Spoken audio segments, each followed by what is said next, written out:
బులెటిన్లో breaking news చూస్తున్నాం. ఈ ఏడాది చివర్లో అసెంబ్లీ ఎన్నికలు జరగనున్న 5 రాష్ట్రాల అసెంబ్లీ ఎన్నికలకు ఈసీ కసరత్తు చేస్తోంది. తెలంగాణ, ఛత్తీస్గఢ్, రాజస్థాన్, మధ్యప్రదేశ్, మిజోరం రాష్ట్రాల్లో ఎన్నికల నిర్వహణపై ఈసీ సమీక్ష పూర్తి చేసింది. ఇదివరకే 4 రాష్ట్రాల్లో సమీక్షలు నిర్వహించిన ఈసీ ఇటీవల 3 రోజుల పాటు తెలంగాణలో పర్యటించి ఎన్నికల సన్నద్ధతను సమీక్షించింది. సమీక్షలు పూర్తి కావడంతో ఏడాది చివర్లో అసెంబ్లీ ఎన్నికలు జరగనున్న 5 రాష్ట్రాల ఎన్నికల పరిశీలకులతో ఢిల్లీలో ఈసీ ఇవాళ భేటీ అయింది. అసెంబ్లీ ఎన్నికల నిర్వహణపై వీరితో చర్చించిన అనంతరం ఏ క్షణమైన అసెంబ్లీ ఎన్నికల షెడ్యూల్ ను ఈసీ విడుదల చేసే అవకాశం ఉంది. ఇదిలా ఉండగా తెలంగాణ, రాజస్థాన్, మధ్యప్రదేశ్, మిజోరంలో ఒకే విడతలో పోలింగ్ నిర్వహించి ఛత్తీస్గఢ్ లో 2 విడతల్లో ఎన్నికలు నిర్వహించాలని ఈసీ ప్లాన్ చేస్తున్నట్లు తెలుస్తోంది. ఎన్నికల అనంతరం డిసెంబర్ 10 నుండి 15వ తేదీ మధ్య ఓట్ల కౌంటింగ్ ప్రక్రియ చేపట్టనున్నట్లు తెలుస్తోంది.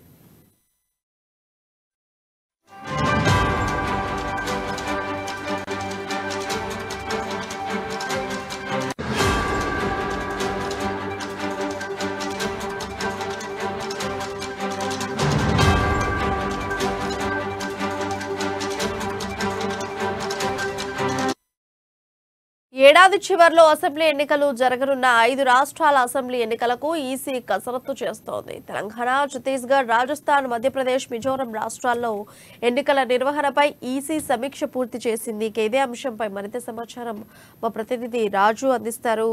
రాజు, చెప్పండి, అప్డేట్స్ ఏంటి?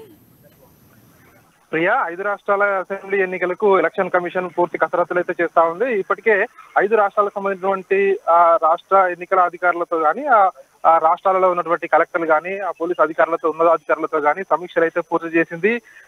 ఇవాళ ఢిల్లీలో 5 రాష్ట్రాల ఎన్నికల పరిశీలకులతో ఈసీ ప్రత్యేకంగా భేటీ అయింది. ఆ భేటీ కొనసాగుతా ఉంది. అయితే ఈ ఏడాది చివరిలో అసెంబ్లీ ఎన్నికలు జరగనున్న ఏవైతే 5 రాష్ట్రాలు ఉన్నాయో వాటికి సంబంధించి నోటిఫికేషన్ రిలీజ్ అయ్యే అవకాశం ఉంది అని చెప్పి కూడా తెలుస్తా ఉంది మనకి. అయితే ముఖ్యంగా చూసుకున్నట్లయితే 5 రాష్ట్రాలు తెలంగాణ, ఛత్తీస్గఢ్, రాజస్థాన్, మధ్యప్రదేశ్, మిజోరాం రాష్ట్రాల్లో ఈ ఎన్నికల నిర్వహణపై ప్రధానంగా ఈసీ దృష్టి సారించింది. అయితే ఈ 4 రాష్ట్రాలు ముఖ్యంగా తెలంగాణ, అదేవిధంగా రాజస్థాన్, మధ్యప్రదేశ్, మిజోరాం రాష్ట్రాల్లో ఒకే విడతలో ఎన్నికలు జరపాలని చెప్పి కూడా ఈసీ ఆలోచిస్తోంది. అదే ఛత్తీస్గఢ్ లో 2 విడతల్లో ఎలక్షన్ జరపాలని చెప్పి కూడా ఎలక్షన్ కమిషన్ భావిస్తున్నట్టుగా కూడా తెలుస్తోంది. ఎందుకంటే భద్రతా కారణాల వల్ల కూడా ఆ 2 దశల్లో ఛత్తీస్గఢ్ లో ఎలక్షన్ జరపాలని చెప్పి కూడా ఈసీ ఇప్పటికే ఒక నిర్ణయానికి వచ్చినట్టుగా కూడా మనకైతే తెలుస్తా ఉంది. మొత్తానికి చూసినట్టయితే ఎలక్షన్ కమిషన్ నిన్న అంటే గత 3 రోజులుగా హైదరాబాద్ లో ప్రత్యేకంగా సమావేశాలు, సమీక్షలు కూడా నిర్వహించింది. నిన్ననే 3 రోజుల పాటు పర్యటన ముగించుకుని వాళ్ళందరూ కూడా కేంద్ర ఎన్నికల ప్రధానాధికారి కూడా ఢిల్లీకి వెళ్ళిపోవడం జరిగింది. వాళ్ళందరూ 3 రోజుల పాటు ముఖ్యంగా ఇక్కడ ప్రధాన రాజకీయ పార్టీలతో ప్రత్యేకంగా సమావేశం కూడా కావడం జరిగింది. రాజకీయ పార్టీలకు ఉన్నటువంటి అనుమానాలు, సందేహాలు అవన్నీ కూడా నివృత్తి చేయడం జరిగింది. అదేవిధంగా ప్రత్యేక ఎన్ఫోర్స్మెంట్ ఏజెన్సీలతో కూడా సమావేశం నిర్వహించడం జరిగింది. ఎన్నికల్లో మద్యం, డబ్బును నిర్వహించాలి, ఆ పంపిణీని అడ్డుకోవాలి, అదేవిధంగా ఎన్నికలు పారదర్శకంగా నిర్వహించాలి, ఫ్రీ అండ్ ఫెయిర్ ఎలక్షన్ నిర్వహించాలని చెప్పి కూడా ఇప్పటికే ఎలక్షన్ కమిషన్ అయితే దానిపై దృష్టి సారించింది.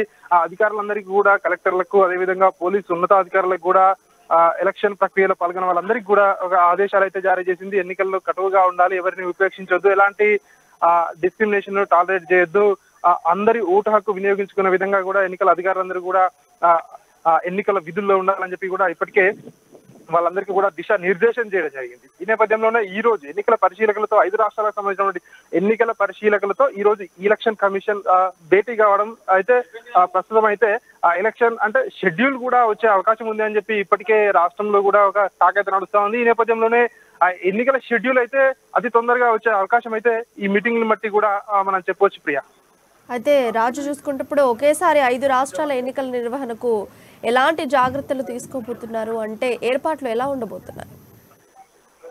ఏర్పాట్లకు సంబంధించి ఇప్పటికే ఏర్పాట్లన్నింటికి సంబంధించినటువంటి ఇప్పటికే అధికారులతో అయితే సమీక్షలు అయితే పూర్తి చేయడం జరిగింది. ఖచ్చితంగా, ఎందుకంటే 5 రాష్ట్రాలే కాబట్టి ఒకటేసారి ఎన్నికలు కాబట్టి ఎలక్షన్ కమిషన్ కూడా పెద్ద ఇబ్బంది కూడా ఉండకపోవచ్చు అని చెప్పి కూడా ఈసీ వర్గాలు తెలియజేస్తా ఉన్నాయి. ముఖ్యంగా నక్సల్ ప్రభావిత ప్రాంతం ఛత్తీస్గఢ్ ఏదైతే ఉందో అక్కడ ఒక దగ్గర 2 విడతలు మినహా మిగిలిన 4 రాష్ట్రాల్లో ఒకే ఫేజ్ లో ఎలక్షన్స్ అయిపోతాయి.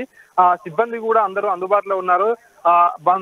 బందోబస్తు కూడా పోలీసులు కానీ, అదేవిధంగా ఇక్కడ సెంటర్ ఫోర్స్ కానీ అందరూ కూడా ఉన్నారు కాబట్టి సో అంటే ఎలక్షన్స్ కూడా సాఫీగానే జరిగే అవకాశం అయితే కనిపిస్తా ఉంది. ఏర్పాట్లకు సంబంధించినటువంటి ఇప్పటికే అన్ని ఏర్పాట్లు కూడా చేస్తా ఉన్నాము. పోలింగ్ స్టేషన్లు కానీ ప్రత్యేకంగా మహిళా పోలింగ్ స్టేషన్ల ఏర్పాటు కానీ, అదేవిధంగా దివ్యాంగులకు ప్రత్యేకంగా వీల్ చైర్ సౌకర్యాన్ని కానీ, అదేవిధంగా 80 సంవత్సరాలు పూర్తయిన వృద్ధులకు ఇంటి వద్ద నుంచే ఓటు వేసే సౌకర్యాన్ని కల్పించడం కానీ, ఇవన్నీ కూడా ఈసీ నిన్న ప్రెస్ మీట్ లో వాళ్ళు చెప్పడం జరిగింది.